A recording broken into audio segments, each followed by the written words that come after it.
Hey, what's going on, guys? This is Zeke. This is Dogumentary TV, the internet's #1 channel for dog lovers. All right, guys, I just recently did a video on my top 10 my favorite Mastiff breeds.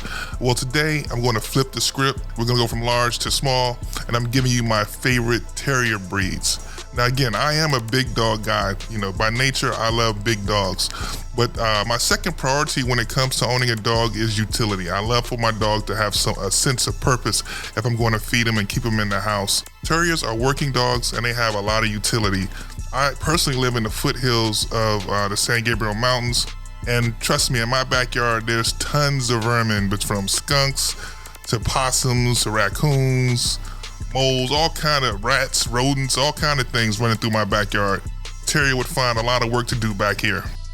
So with that being said, I'm going to jump in and give you my list. But before I do, I would love for you guys in the comment section, please give me your top 3, your top 5, or your top 10 favorite Terrier breeds. I'd love to take a look at it and just to get a little feedback from the Dogumentary TV community.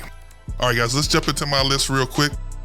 All right, starting at number 10, I have the Boston Terrier. This isn't your prototypical working terrier. It's a companion animal, but I love the breed. I love the temperament. As far as small dogs go, I think this is the kind of small dog that I could see living with. And for that reason, it's on my list. All right, guys, at number 10, I have the Fox Terrier. Now, this terrier comes in 2 coats, smooth coat or a wire coat. I would prefer a smooth coat. I just like aesthetically, I like the looks of it. And it's also one of the, it's a small terrier, but it's bigger small terriers. I guess you would say it like that. But it's a nice sized dog. And I think that from my experience being around the breed, stable temperament, a lot of energy though, but not a lot of frantic energy. These are working dogs. They're great at their job, and they definitely would find a lot of work in my backyard. At number 8, the American Pitbull Terrier. Now, I'm sure this comes as a surprise to many of you guys, but the reality of it is that as I get older, as my life changes, as my priorities change, I'm becoming less connected to the American Pitbull Terrier. I spent most of my youth reading and studying about American Pitbull Terriers, playing with American Pitbull Terriers. At one point in my life, it was the end-all be-all breed for me. But as I've gotten older and as my canine horizons have broadened, there are other dogs that take priority. And for that reason, the American Pitbull Terrier, while it is still an amazing dog, has slid down my list. At number 7, I have the Patterdale Terrier. Now, this is the largest of all terriers, and for that reason alone, probably should be higher up on my list, but trying to stick to the fact that in this video, I'm honoring terrier breeds. I wanted to make sure that I stuck to the vision of what a terrier is supposed to be.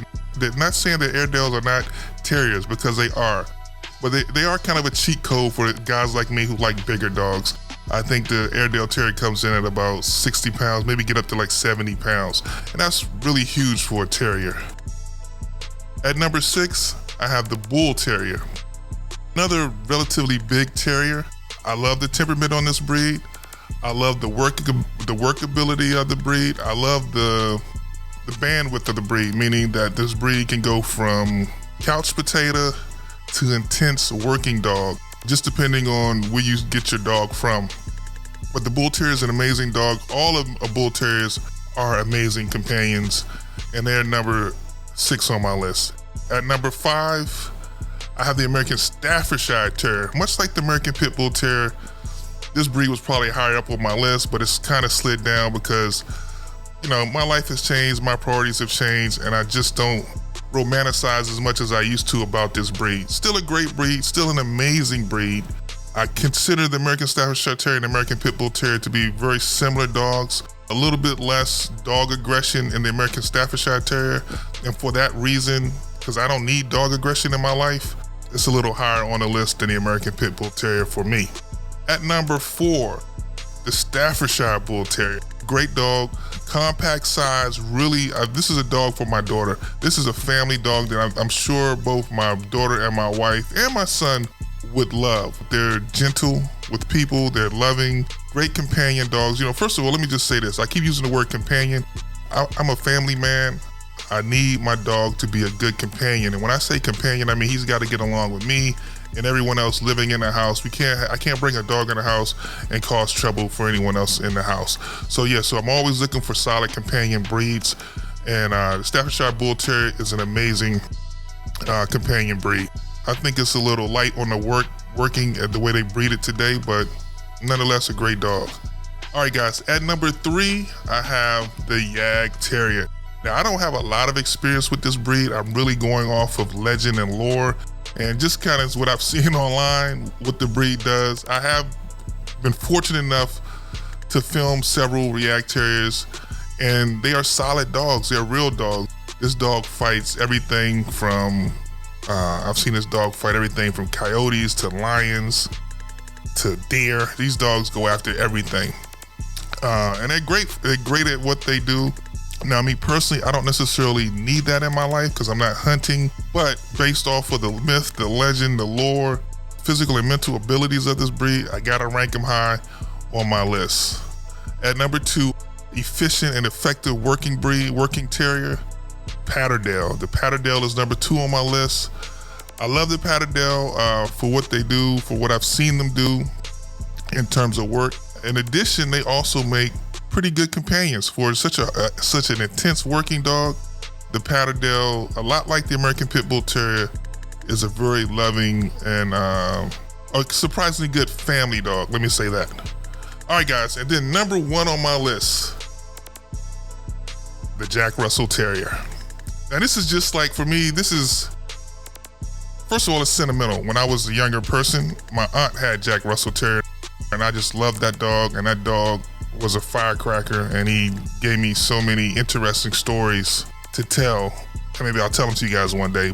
He was a terror in her backyard. I mean, if you were any animal, any creature under 2 or 3 pounds, if you got in that backyard, you were lucky to get out alive if that dog saw you. But anyway, let's not just talk about him. Let's talk about the Jack Russell Terrier. An amazing breed, like the Patterdale, like the Yag, like the American Pitbull Terrier. Still solid working abilities are left in this breed. But the Jack Russell is probably one of the more popular terriers, and therefore the diversity within the breed is there. So you can get a solid home companion Jack Russell Terrier. You can get an efficient monster of a working Jack Terrier out there. And I think that's a very important thing to have in the breed in terms of what I call the spectrum of the breed. Like, you know, you can go from a house dog to a working dog and maintain the fundamentals of the breed. And Jack Russells right now are in a great place. And they are number 1 on my list. All right, guys, tell me, what's your list? Tell me who you like, what you like, and why you like it. I look forward to reading your comments in the comment section. All right, guys, this is Zeke. This is Dogumentary TV. Peace.